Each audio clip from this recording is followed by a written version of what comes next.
2024, contido no processo número 92/2024, de autoria do Poder Executivo, que inclui os campeonatos regionais de laço da 25ª Região Tradicionalista, Força A e Força B, no calendário oficial de eventos do município de Caxias do Sul.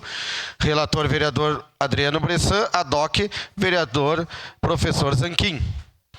Com a palavra, o relator para a leitura do parecer. Senhor presidente, caros colegas, referente ao processo número 92/2024, projeto de lei número 72/2024. Comissão de Educação, Ciência, Tecnologia, Inovação, Cultura, Desporto e Lazer. Parecer número 218/2024. Favorável.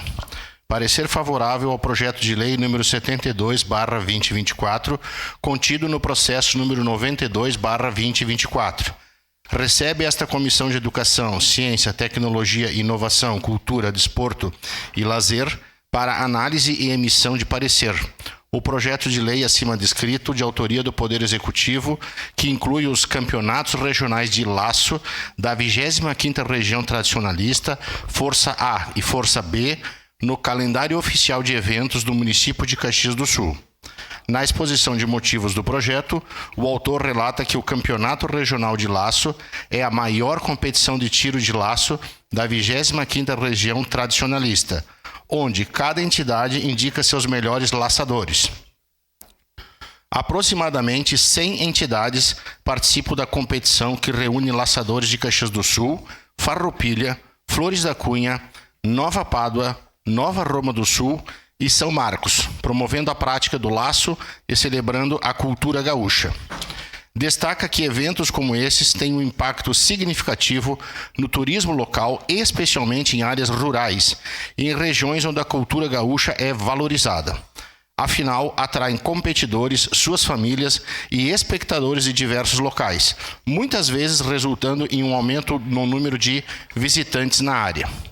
Por fim, diante do exposto e tendo em vista o parecer pela constitucionalidade da Comissão de Constituição, Justiça e Legislação, CCJL desta Casa, esta Comissão de Educação, Ciência, Tecnologia e Inovação, Cultura, Desporto e Lazer, por seus integrantes, manifesta-se favorável ao presente projeto de lei em apreciação.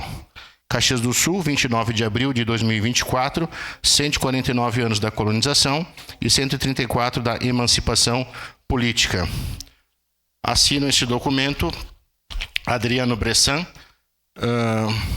presidente da relatoria, Rafael Bueno, vereador PDT, Ricardo Zanquim, vereador Novo, Rose Frigeri, vereadora PT, e Wagner Petrini, vereador PSB. Era isso, senhor presidente.